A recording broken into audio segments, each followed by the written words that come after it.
Think about this. If you could give your younger self one piece of leadership advice, what would it be?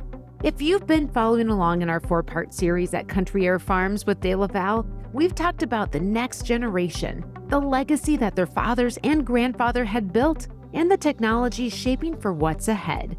Well, in this final part of our series, we take a closer look at 2 of the people leading this charge. Brothers Craig and Nick Gerrits share what it's really like to step into management roles. They share the advice they'd give their younger selves, how they maintain a healthy leadership mindset even on the bad days, not only for themselves and their families, but also for their employees. That and more right here today on the Up-Level Dairy Podcast.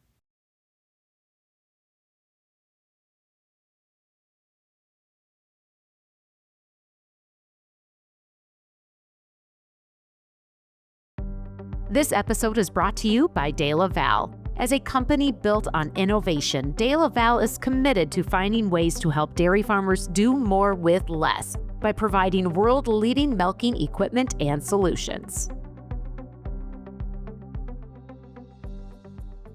So I have probably 4 to 5, I would say, full-time help now.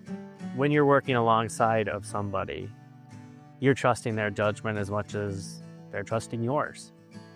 Now it's, sometimes I gotta tell you what to do. Like, on the off days of like, hey man, you gotta get it together. Is there something going on? You gotta be that bridge between the problems sometimes. It's not always gonna be, I'm telling you what to do. It's, I need to see your side. What are you seeing?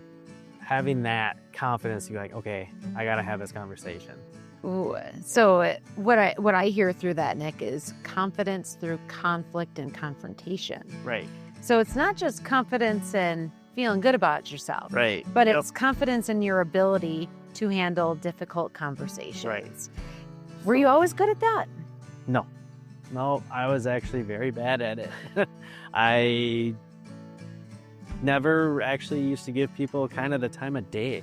It was, I have a plan and this is what I'm going to get through. And when my schedule would get off, I would just kind of lose it. And not to the point of obviously doing things that are stupid, but it would just be like, hey, you need to calm down a little bit, because you just don't know what they're going through at the same time. You don't see what's behind their mask. They're coming to work too. They're here to help you. It's not the other way around. They can just up and leave if they want. I'm committed to it, but they don't have to be. As I was sitting down with Nick, he shared some powerful perspective on what it means to be a leader of others, especially with the stress of a dairy operation. And his younger brother, Craig, went through the same challenges of age, authority, and ultimately, respect. My dad, like I said, has been running 8 years prior, and they had a ton of respect for him being an older guy. They probably started here relatively young with him and respected him and his ways. So when I was learning with the guys and the employees at a younger age, I could kind of pinpoint what I would change, but I didn't have the power to change it. So when my dad decided to step back and I took more onto that leadership role, it was a good year of guys respecting my views. And I think a lot of that had to do with just me being younger. So biggest challenge is respect and having the authority to make changes. And that's something that you learned how to earn. Like I said, about 2 years of ups and downs on that, and ultimately it grew me. With that authority comes an important grounding perspective that Nick keeps in mind on a daily basis. You might be a manager now, but you guys were all friends before. That's tough sometimes when you gotta put on the manager's shoes and be like, okay, we've been doing this a long time. Let's get back to it. But luckily we have a lot of protocols, a lot of programs, and a lot of goals. You have your weekly goals, your monthly goals, and if that's met, perfect. Let's celebrate.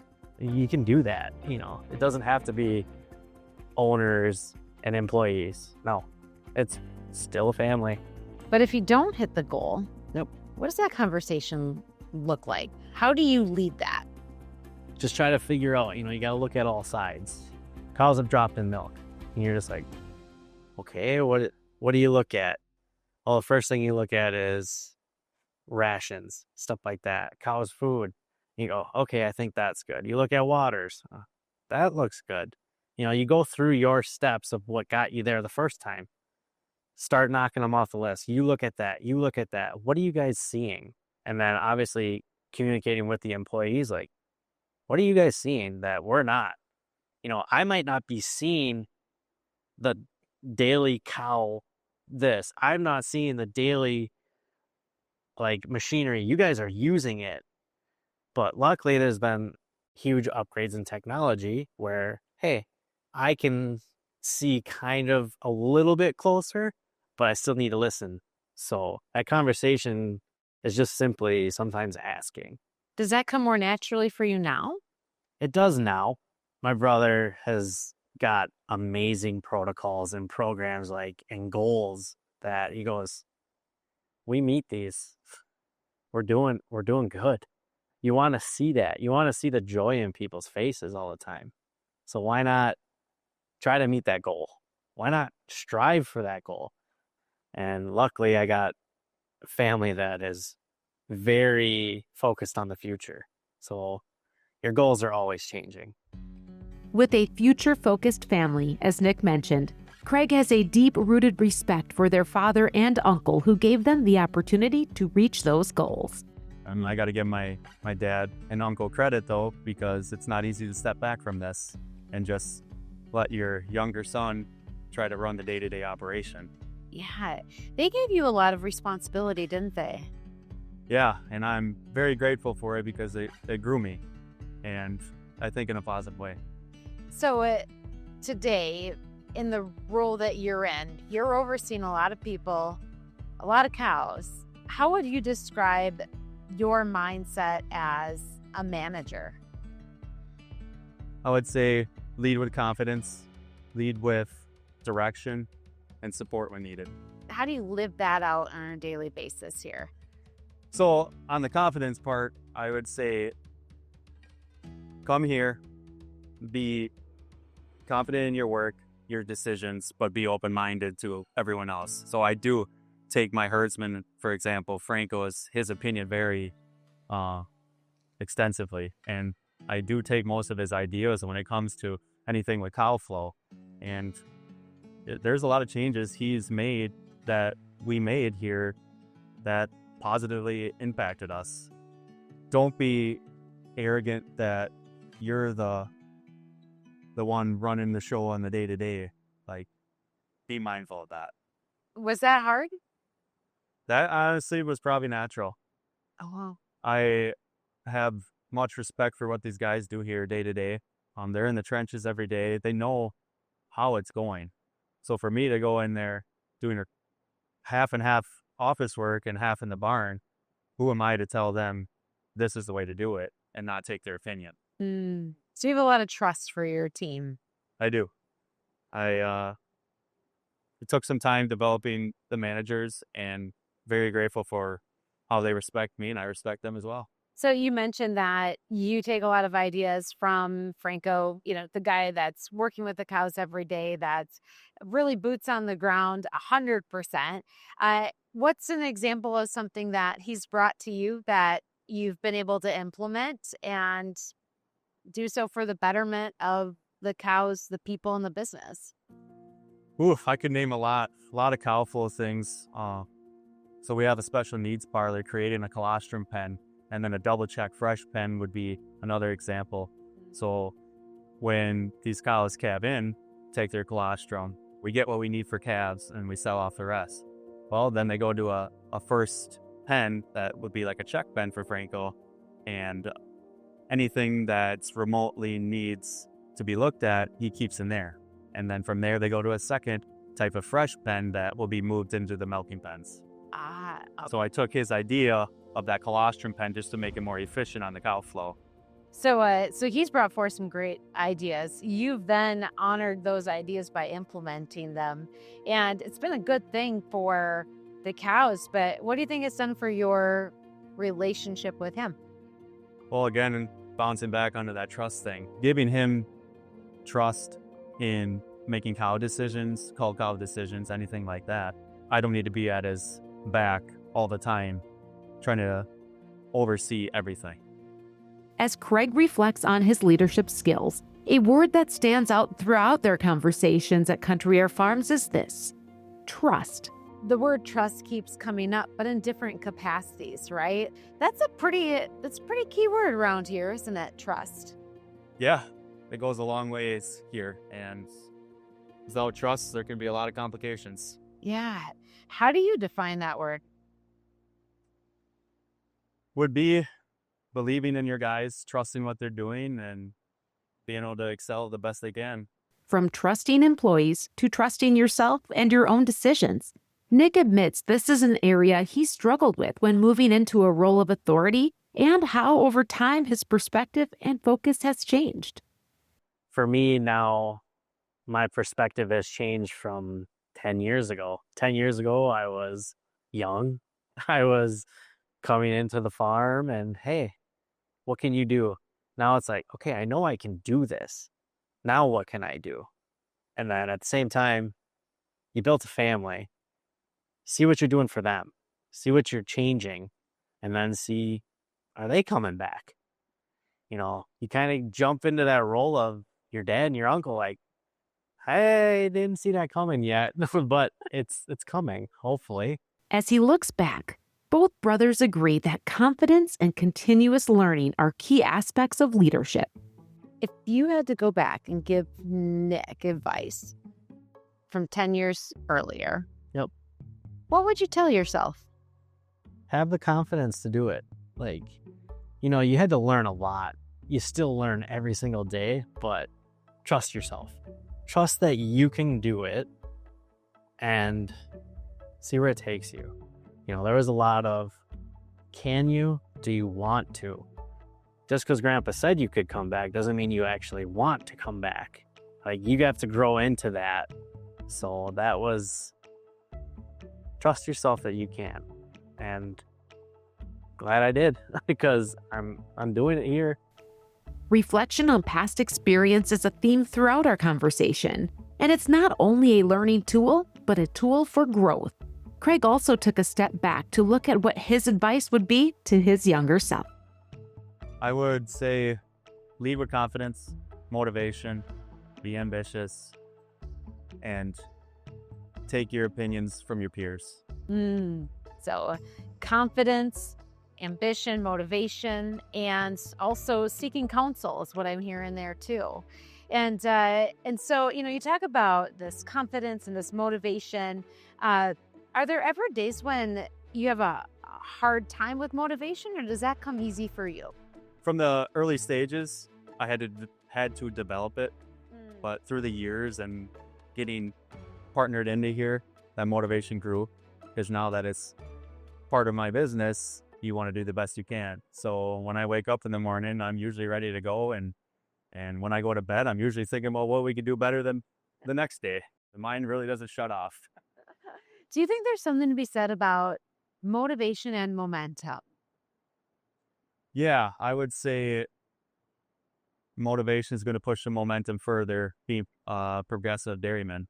And being progressive is taking technology like this DeLaval parlor. If you're not going to be progressive, you're going to be in a standstill. And you definitely don't want to do that when this industry is growing very fast.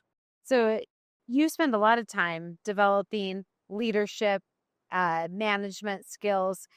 Any other skill sets that you really had to put intentional effort around to cultivate, to be the manager and the owner that you want to be?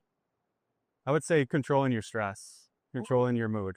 Like I said before, you're going to have highs, you're going to have lows. If you can't control it, and when your guys see you in that type of mood, it's going to steer them in different directions. So I do my best on trying to control that. So what does that look like? How does one control their stress? Well, I mean, it's not always 100% perfect on the attitude, but when I try to think to myself, you need to think before you speak. Because when you don't do that, you say things you don't want. And again, you're going to steer your guys off the direction. For Nick, looking back at past experience also comes with a certain level of gratitude and respect for the hard work that gets us to where we are. There was a lot of things that we used to do where, man, that was tough. You fought through all that. And now you kind of look back, you're like, yeah, we could have did that different or a lot earlier. And hard work isn't only something that happens on the dairy or with employees, but as Craig points out, it's something that you do to be your best self personally. It's how you show up each day as a leader. And you know, when you think about being the best version of you that shows up as that confident leader, that motivated leader every day, we've talked a lot about the mentality that you come to work with. But Craig, you know, one thing I know about you is you also really take showing up as your best self. You take that seriously from a health standpoint too. Mm-hmm. What does it take for you to be at your best self, to come here every day, to be the leader that you know your team needs? Well, it starts with a healthy personal life, right? If you can't take care of your body, you can't take care of others. You need a positive, healthy mindset. I work out 5 a.m. I try to do my best eating, and comes down to a social life. I try to be a great friend, a great husband, as best as I can. Throughout our conversations with both Nick and Craig, a commonality was the passion and drive that their grandfather Bud had instilled in their fathers and had passed down to them. It started with my grandfather. I was relatively young, so I don't remember too much. But from all the stories I've heard, he was a great social guy, great leader, and that got passed down to my uncle and my dad. And I learned a ton from them, and the tradition was to keep it going.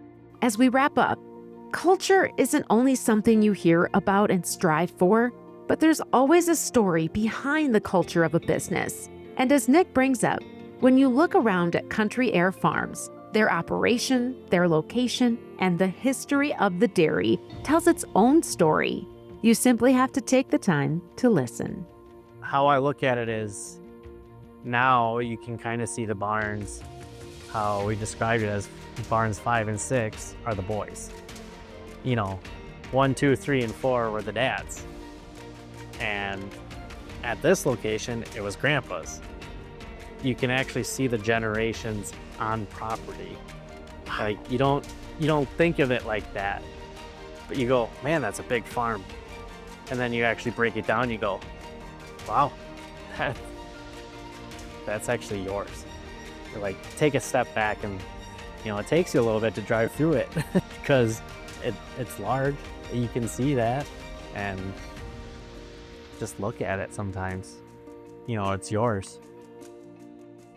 You just heard from Craig and Nick Gerrits of Country Aire Farms. To hear more from the brothers, their cousins, and their fathers, go back and check out this 4-part series brought to you by DeLaval. Thanks for listening to this Up-Level Dairy podcast. Please take a moment to follow, rate, and share wherever you get your podcasts. I'm Peggy Coffeen, and as always, keep on growing, keep on learning, and up-leveling your dairy. This episode is brought to you by DeLaval. As a company built on innovation, DeLaval is committed to finding ways to help dairy farmers do more with less by providing world-leading milking equipment and solutions.